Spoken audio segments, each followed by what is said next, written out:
안녕하세요, 디에디트입니다. 올해는 전에 없이 힘든 한 해였습니다. 이제는 마스크 없는 서로의 모습이 낯설고 자유롭게 외출하던 시절이 너무 멀게 느껴지는데요. 모든 게 멈춰있던 2020년에도 소비는 계속되고 새로운 제품은 계속 출시되었습니다. 올해도 인상적이었던 제품을 선정했습니다. 디에디트 2020 어워즈 시작합니다. 올해의 카메라, 소니 알파7 S3. 사실 이 제품은 출시되기 전부터 미리 빌려서 사용을 해보고 소니와 함께 광고 영상을 제작하기도 했었는데요.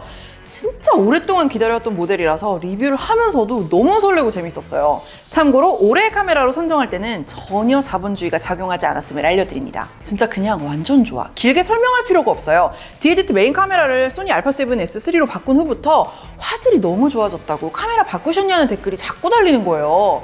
기존 소니 카메라가 가지고 있던 어딘가 구린 색감이 확 바뀌면서 인물의 피부 표현이나 디테일이 훨씬 좋아졌습니다. 색 보정을 할 때 관용도도 더 좋고요. 그냥 결과물의 때깔이 다르다고 보시면 됩니다. 근데 다 좋은데 이 제품의 매력인 4K 120프레임 촬영을 활용하려면 CF 익스프레스 타입 A 메모리 카드가 필요하다는 거예요. 이게 아직 소니 놈들밖에 안 쓰는 규격인데 또 겁나 비싸더라고요.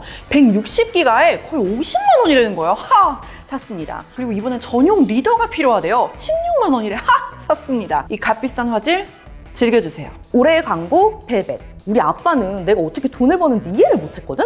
근데 디에디트 하면서 아빠한테 처음으로 인정받은 사건이 있었어요. 바로 올해 5월 LG 벨벳 디지털 공개 행사에 우리 딸 얼굴이 딱 나오는 걸 보고 우리 딸 대단해, 멋져, 따봉! 그러시더라고. 모델들이 벨벳을 들고 화려하게 워킹을 하는데 이 꿀리지 않는 멋진 영상을 만들기 위해서 디에디트 전 직원이 정말 고생을 많이 했어요. 우리 스튜디오를 싹 갈아엎고 에디터 H는 핑크톤, 나는 그린톤 이렇게 두 가지 전혀 다른 배경으로 온갖 소품을 배치하고 이런 영상을 찍기 위해서 유니 PD는 바닥에 찰싹 엎드려서 그걸 내내 들고 있고 그걸 또 우린 촬영하고 거의 2주 동안 세팅하고 촬영하고 그래서 덕분에 이렇게 멋진 영상이 나오게 되었습니다. 지금 봐도 너무 뿌듯해요. 올해의 디자인 갤럭시 Z 플립. 올해 초에 갤럭시 Z 플립이 나왔을 때 정말 깜짝 놀랐습니다. 아니 너무 예쁜 거야. 출시 전에 제가 제품을 구하지 못해서 제 리뷰 인생 최초로 종이를 곱게 접어서 리뷰했던 제품이기도 합니다. 컬러, 사이즈, 접혔을 때 비율 모든 게 완벽했습니다. 같은 삼성의 폴더블 라인인 갤럭시 Z 폴드 2랑 비교했을 때 폴더블 치고는 작은 화면, 접었을 때 디스플레이가 보이지 않는 불편함 다 감수할 수 있었습니다. 왜냐? 너무 예뻤으니까요.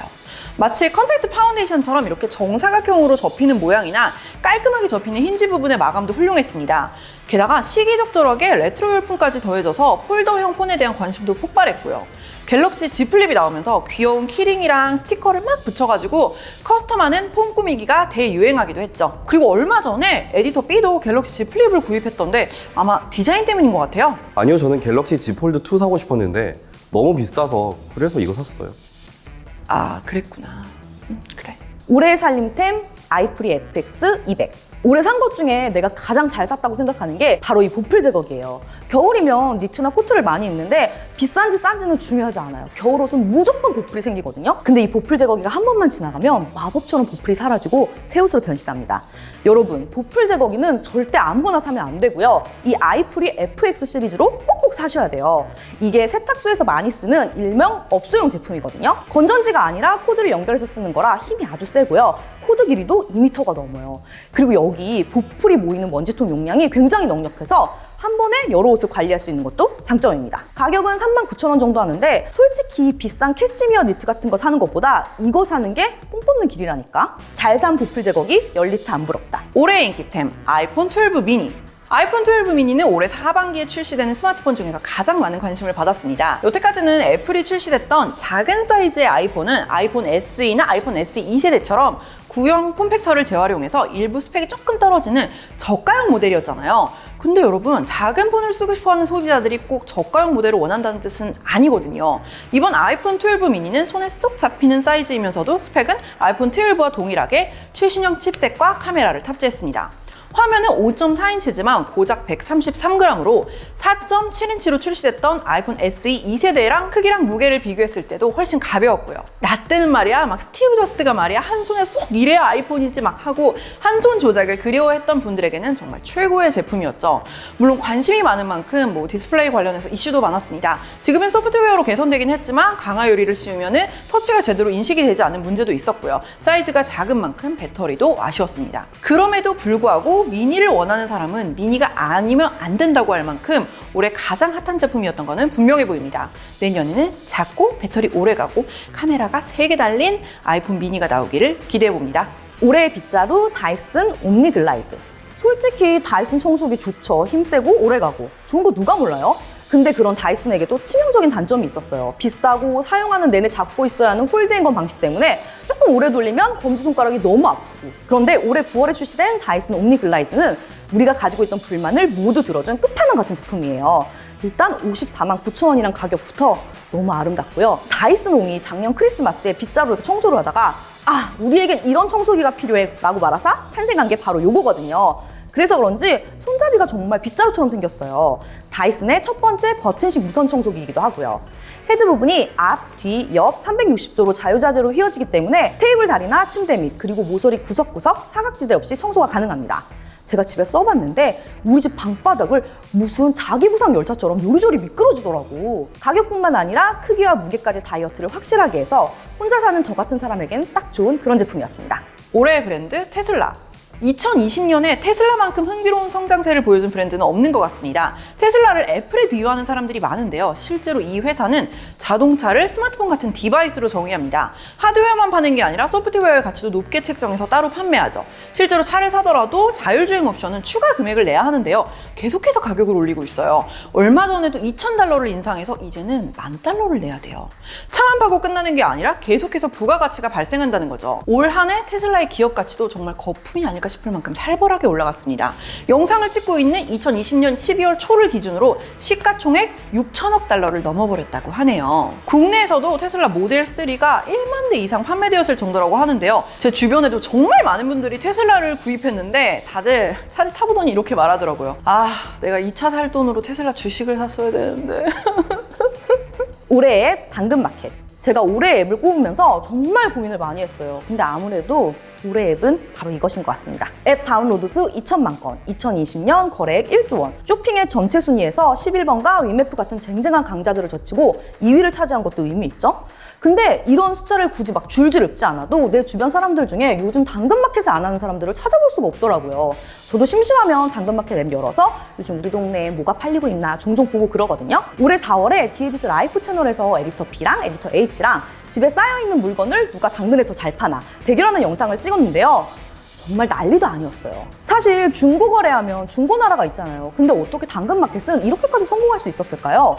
내가 살고 있는 동네를 인증하고 반경 4km에서 6km 사이에 있는 사람들과 거래한다는 게 가장 큰 특징이에요. 만나서 거래하는 게 원칙이고 또 동네 사람과 거래를 하기 때문에 중고 거래를 할 때 가장 걱정되는 사기 문제에서도 안심할 수 있다는 게 가장 큰 장점인 것 같아요. 올해의 실망, 맥세이프. 아이폰 12 시리즈가 나오면서 함께 주목받았던 게 바로 맥세이프죠. 맥세이프는 제품의 이름이 아니라 애플이 새롭게 공개한 액세서리 규격인데요.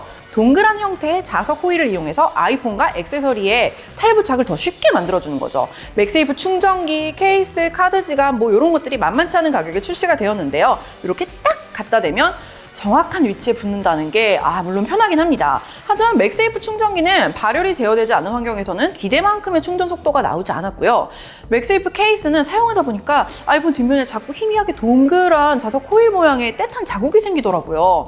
그리고 맥세이프 월렛이 영원히 국내에 도입되지 않는 이 애플페이의 빈자리를 채워주지 않을까 싶었는데 이 카드 지갑을 쓰려면 아이폰에 붙인 상태로는 쓸 수 없고 떼어내서 다시 카드를 뽑아서 써야 하더라고요.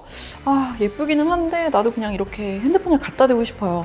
이래서 삼성페이 하는구나. 기대를 많이 해서인지 저에게는 올해 실망템이었습니다. 올해의 구독 서비스, 당연히 까탈로그 아닌가요? 까탈로그는 디에디트의 까탈스러운 취향을 가진 새 에디터 H, M 그리고 저 에디터 B가 한 주의 핫한 신제품 그리고 트렌드를 소개하는 뉴스레터인데요. 까탈로그 때문에 금요일 아침이 기다려진다. 까탈로그에서 소개해서 바로 결제했다. 구독자들의 그런 피드백을 받으면 정말 기분이 너무 좋아요. 가장 기억에 남는 아이템을 꼽자면은 코로나 때문에 밖에 못 나가는 전 세계 사람들의 창문을 찍어서 보여주는 사이트에 대한 반응도 되게 좋았고요. 애플 WWDC 특별판 뉴스레터에 대한 반응도 되게 뜨거웠습니다. 그리고 맛집 소개 코너는 항상 좋아해 주시더라고요. 내년에도 열심히 만들어 볼게요. 벌써 구독자가 4만 명을 향해 열심히 달려가고 있습니다. 2021년에는 10만 명 달성할 수 있겠죠? 올해의 영상 신동님 콜라보. 와, 신동님이랑 같이 촬영하던 날 정말 깜짝 놀랐어요. 아니, 우리 스튜디오에 연예인이 오다니, 막 슈퍼주니어 신동이 오다니. 그리고 우리 사무실에 또 10년차 엘프 유니 PD가 있지 않겠어요? 정말 와, 대단했습니다. 그리고 저는 신동님이 이렇게 IT 제품에 관심이 많고 덕후였는지 몰랐어요. 역시 프로와의 촬영은 다르더라고요. 촬영장 분위기도 너무 좋았고 영상도 정말 뒤집어지게 재밌었죠? 많은 구독자들의 사랑을 받기도 했던 이 영상을 올해의 영상으로 뽑고 싶습니다. 저 이제 신동님이랑 베프거든요. 사실 아니에요. 내년에도 모시고 싶습니다, 신동님. 올 한 해 디에디트에 출연해주신 수많은 게스트분들 감사드립니다. 내년에도 꼭 출연해주세요. 지금까지 디에디트 2020 어워즈였습니다. 사는 재미가 없으면 사는 재미라도. 내년에는 더 행복하길 바라면서 2021년에 다시 만나요. 감사했어요.